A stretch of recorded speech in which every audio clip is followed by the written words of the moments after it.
wa huwal azizul ghafur. Ashhadu an la ilaha illallah wahdahu la syarikalah rabbul ghafur wa ashhadu anna muhammadan abduhu wa rasuluhu sayyidil masfur amma ba'd. Qala Allahu ta'ala fi kitabil karim a'udzu billahi minasy syaithanir rajim wa lanabluwannakum bisayyin minal khawfi wal ju' wa naqsin minal amwal wal anfusi was samarat wa basyiris sabirin alladzina idza asabatuhum musibah qalu inna lillahi wa inna ilaihi raji'un. Shadaqallahul azim. Yang sama kita muliakan rumpun ahli duka berkeluarga di rumah ini. Hormat yang sama kepada tuan-tuan guru, tokoh agama, tokoh masyarakat. Begitu juga orang-orang tua kami, saudara dan saudari, seluruh jamaah pentakziah yang berhadir pada malam hari ini. Meskipun kita dalam keadaan berduka, mari kita tetap bersyukur kepada Allah Subhanahu wa taala pada malam hari ini, di malam yang ketiga almarhum saudara kita ini. Sama-sama kita beramai-ramai hadir ke tempat ini. Insya Allah, kalau berdasarkan hadis Rasul riwayat Imam Bukhari dan Imam Muslim, kalau ada 40 orang mendoakan seseorang yang meninggal dunia, maka satu di antara yang 40 itu doanya dikabulkan oleh Allah. Insya Allah malam hari ini yang hadir ini lebih dari 40 orang. Cuman jangan Bapak tanya, doa siapa lah kira-kira tehen Ustadz itu yang dikabulkan Allah itu? Tak tahu aku. Bisa jadi doa bapak-bapak yang digolak-golak Tuhan yang lagi main HP Tuhan. Bisa jadi doa mereka yang dikabulkan Allah, walaupun orang itu digolak-golak.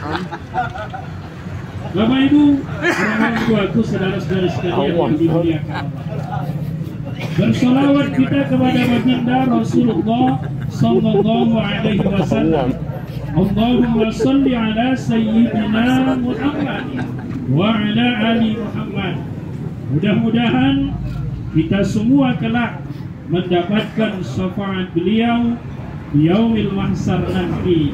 Amin, amin, ya rabbal alamin. Bapak dan Ibu, orang-orang tuaku sekalian, izinkan saya sejenak menyampaikan kata-kata takziah. Insya Allah ilmu ini tidak hanya untuk kakak kami di rumah ini sekeluarga, tapi insya Allah berlaku buat kita semua yang mendengarkan pengeras suara ini.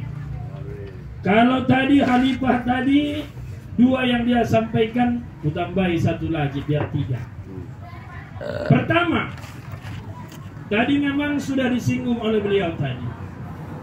Kakak kami di rumah ini ada di dalam Al-Quran firman Allah mengatakan, kalau kita terjemahkan kadang buruk menurut kita, tapi sebenarnya itu baik untuk kita.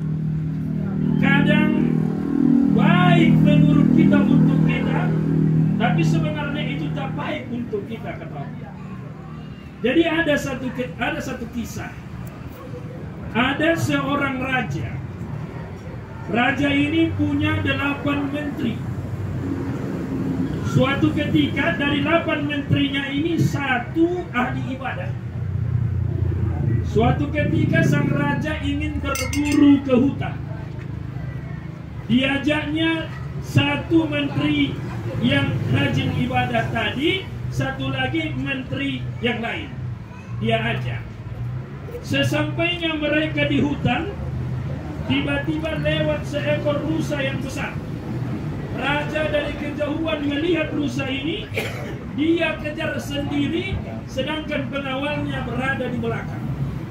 Karena saking kencangnya kuda ini dia pacu, kudanya terjatuh, jempol tangannya ini putus.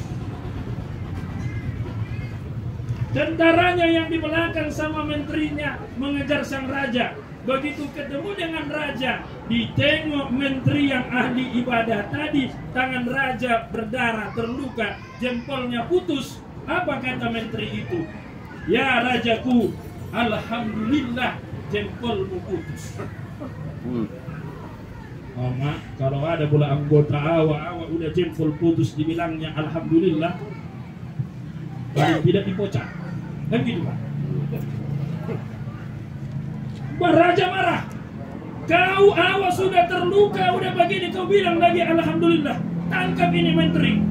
Diseretlah menteri itu dari hutan sampai ke istana, dimasukkan ke dalam penjara. Apa kata menteri itu kepada raja? Wahai rajaku, alhamdulillah engkau penjarakan aku. Singkat cerita, sebulan kemudian berangkat lagi raja ini berburu ke hutan yang berbeda. Hutan yang belum pernah mereka datangi. Sesampainya di hutan ini banyaklah pula rusa buruan banyak. Begitu mereka masuk, dikepung oleh kerajaan yang lain yang berada di hutan itu. Ditangkap, semua tentaranya dibunuh, menterinya dibunuh. Tinggal raja itu yang tak dibunuh, diikat tangannya ke belakang untuk dijadikan persembahan kepada dewa mereka di hutan itu. Begitu malam dihidupkan api yang sangat besar, dihadirkanlah raja ini. Disampaikan kepada raja mereka di hutan itu, wahai raja kami, ini ada kami tangkap manusia sebagai persembahan untuk dewa kita. Bawa kemari, kata raja di hutan itu. Lepaskan ikatannya. Begitu dilepaskan ikatannya, Bapak Ibu, nampaklah jempolnya putus. Apa kata raja di hutan itu? Ini tak bisa dijadikan persembahan ini, karena jempolnya putus. Pulangkan kalian ini, tak ada manfaatnya. Lepaskan aja. Lepaskanlah dia. Di tengah perjalanan dia baru berpikir. Apa yang disampaikan oleh menterinya waktu itu, alhamdulillah, raja jempolmu putus. Rupanya itulah maknanya. Kalau seandainya jempolnya tidak putus, selesai dia udah dibuat persembahan. Sampai dia di istana, yang pertama dia jumpai bukan istrinya tapi menterinya. Kenapa menterinya mengatakan dimasukkan ke penjara mengucapkan alhamdulillah? Supaya dia bisa ketemu dengan menterinya dan mengucapkan terima kasih. Kenapa diucapkan alhamdulillah ketika jempolnya putus? Sama inikah dengan kondisi yang engkau alami 3 hari yang lalu?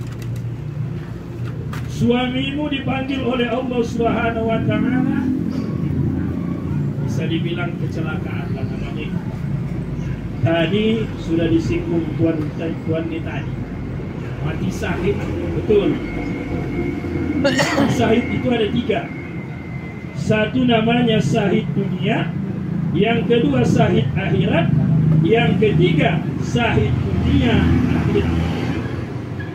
Syahid dunia akhirat, nah itulah yang perang membela agama, macam yang di Palestina itu dunia akhirat. Kalau syahid akhirat, istri yang meninggal karena melahirkan anak, itu syahid akhirat. Syahid dunia, nah itulah dia yang mengalami kecelakaan, bencana alam. Nah seperti almarhumah abang anda ini, insya Allah itu namanya syahid dunia. Apa maksudnya syahid dunia ini, Ustaz? Ibarat kata kalau belanja awak di apa namanya di Alfamaret atau di Indomaret, kan ada itu diskon 50%. Nah, kira-kira begitulah. Begitulah syahid dunia.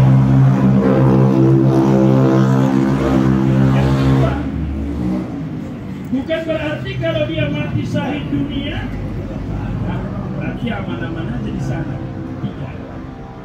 Tidak kakak. Yang kedua dalam surah An-Nisa ayat 11. Min ba'di wasiyatin yusi biha audain, kata Allah. Orang yang meninggal dunia itu yang pertama harus diselesaikan di luar dari fardu kifayahnya adalah wasiat kalau ada. Kalau tidak ada wasiatnya, min ba'di wasiyatin yusi biha audain. Selesaikan hutang. Hutang orang yang meninggal ini ada dua. Yang pertama hutang kepada Allah, yang kedua hutang kepada manusia. Kalau hutang kepada manusia kah, bisa nyapa tempo itu setahun 2 tahun yang akan datang bisa. Tapi kalau hutang kepada Allah, dijelaskan dalam kitab Al-Majmu' Syarah Al-Muhazzab. Kalau bisakah sebelum malam ke-7 hutang kepada Allah daripada almarhum abang ini dibayarkan, diselesaikan oleh pihak Allah. Apalah hutang kepada Allah itu? Hutang kepada Allah itu adalah puasa Ramadan yang tertunda di masa hidup beliau. Pasti ada. Kita ini yang hadir ini pasti ada puasa kita yang tinggal. Sealim-alimnya kita pasti ada yang tinggal. Yakin nggak Bapak? Pasti ada. Jadi itu yang harus diselesaikan. Hutang puasa Ramadan al-Makbul. Bagaimana caranya? Ini dijelaskan di dalam kitab Arba'atul Madzahib.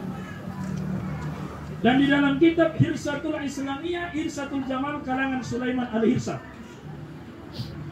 Kalau macam abang ini umurnya berapa ini? Berapa umur? 48. Kita kan dikatakan mukallaf itu setelah 15 tahun. Mukallaf itu bukan mualaf ya Pak, mukallaf. Mukallaf itu dibebankan hukum secara penuh. Itu setelah 15 tahun. Berarti 48 dikurang 15 33 tahunlah almarhum ini dibebankan hukum 100% kan. Jadi di kitab Hirsatul Islamiyah kata Syekh Sulaiman Al-Hirsat, anggap saja, duga saja berapa puasanya yang tinggal yang tidak sanggup membayar.